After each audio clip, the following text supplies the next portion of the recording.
नमस्कार बच्चों, आज की इस वीडियो में हम लोग पढ़ने वाले हैं प्रथम घटक का पार्ट 2, जिसका नाम क्या है, कह का किम। तो क यानी क्या होता है, कौन हूं, और का यानी क्या होता है, कौन, मतलब दोनों का मतलब कौन ही होता है, और किम मतलब क्या होता है, क्या। ठीक है, तो ये जो कह और का है ना, दोनों का मीनिंग तो सेम होता है, लेकिन इन दोनों को हम लोग अलग अलग जगहों पे यूज करते हैं। जैसे अगर मुझे बात करनी है किसी लड़के की, मेल की, तो मैं वहां पर इसका यूज करूंगी, कह का यूज करूंगी। जैसे हमने पिछले पार्ट में देखा था ना, पार्ट 1 में लड़के के लिए हम लोग स का यूज करते थे, लड़की के लिए स का, लड़के के लिए ऐसा का और लड़की के लिए ऐसा का। ठीक है, उसी तरीके से यहाँ पर क हम लोग मेल के लिए यूज करते हैं और का किसके लिए, तो फीमेल के लिए। ठीक है, अभी आप आगे देखोगे। और किम मतलब क्या होता है, क्या। ओके, तो चलो अभी स्टार्ट करते हैं इस पार्ट को पढ़ना। तो मीनिंग आप समझते जाना, बहुत ही आसान है।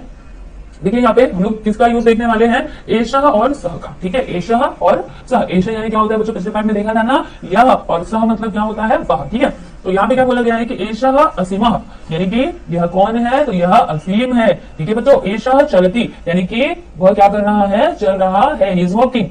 कह चलती, अभी कह मतलब क्या मैंने बताया था अभी, कौन हूं। ठीक है, तो हु इज वॉकिंग यानी कि कौन चल रहा है, तो एशः असीमः चलती, यानी कि यह असीम चल रहा है, this is Aseem who is walking. समझ में आया आप लोगों को, दिस इज असीम वॉकिंग, यानी कि यह असीम चल रहा है। ठीक है बच्चों, एक बार मैं आप लोगों को फिर से समझाती हूँ। ठीक है, यहाँ पे एशः असीमः, यह कौन है, तो यह असीम है। एशः चलती, वह चलता है। और कह चलती, कौन चलता है, कौन चल रहा है, तो एशः असीमः चलती, यानी कि यह असीम चल रहा है। समझ में आया आप लोगों को, ओके, इतना तो समझ गए। अब आगे देखिए, यहाँ पे प्रसाद की बात की जा रही है, तो क्या बोला जा रहा है, सह प्रसाद, यानी कि वह प्रसाद है। ठीक है, समझ में आ रहा है आप लोगों को। देखो बहुत ही बारीकी से इसको आप लोग समझने की कोशिश करना। ये जो यहाँ पे जो असीम है ना, वो पास में, इसलिए इसको क्या बोला गया, यह बोला गया। लेकिन ये देखो दूर दिखाई दे रहा है ना, ये हमको कहीं पे दूर दिखाई दे रहा है। देखो यहाँ पे दूर है, ये पास में, तो इसको ऐसा ऐसा करके बुलाया गया। लेकिन यहाँ पे वो थोड़ा दूर है ना, तो हम उसकी बात करें। अगर कोई हमारे पास में है तो कहते हैं यह है, यह है। ठीक है, अगर दूर है तो क्या कहते हैं, वह है, वह है, मतलब दूर वाले की बात करें। तो उसी तरीके से यहाँ पे देखो क्या बोला जा रहा है, सह प्रसाद, वो कौन है, तो प्रसाद है। स धावती, वो क्या कर रहा है, दौड़ रहा है। धावती यानी क्या होता है बच्चों, दौड़ना।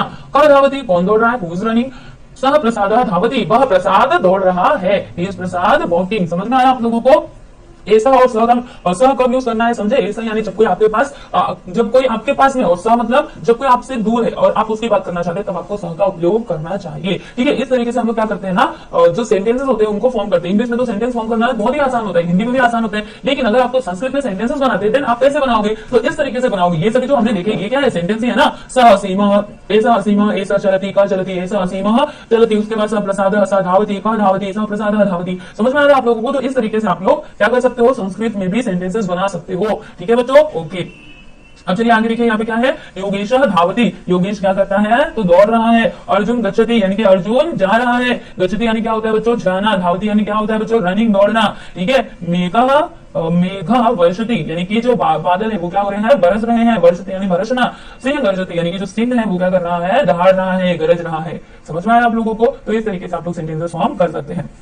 अब बच्चों यहाँ पे आप लोगों के लिए एक्टिविटी दी गई है, बहुत ही आसान है, एक बार सुन लो आप समझ जाओगे। यहाँ पर क्या करना है, देखो, छात्रा मंजुषा द्वेष सहायेन वाक्यानि वदन्ति। देखो बच्चों, आप लोग को क्या करना है, और यहाँ पे ये जो दोनों बॉक्सेस में वर्ड्स दिए गए ना, इनकी हेल्प से आपको क्या करना है, सेंटेंसेस फॉर्म करते हैं। इसको लिखना नहीं है, बस मुंह से ऐसे बोलना है। जैसे छात्रा पठति हम लोग बोल सकते हैं। ठीक है, गिरिशा गच्छति। ठीक है, इस तरीके से आप लोग को अलग अलग सेंटेंसेस क्या करने हैं, बनाने हैं, और उनको अपने फ्रेंड के साथ बोलना है। समझ में आया। आपका फ्रेंड इसमें से वर्ड लेगा, दोनों में से एकाकः उपविशति। ठीक है, इस तरीके से उपविशति यानी क्या होता है बच्चों, बैठना। ठीक है, तो इस तरीके से आप लोग क्या कर सकते हो, सेंटेंसेस फॉर्म कर सकते हो। तो ये एक्टिविटी है जो आप लोगों को खुद से करना है। तो प्लीज इसको ट्राई करो। ऊपर वाला जो है उसको एक बार फिर से पढ़ो और फिर इसको आप ट्राई करना। इससे आपका जो संस्कृत है वो और भी ज्यादा अच्छा होगा। ओके।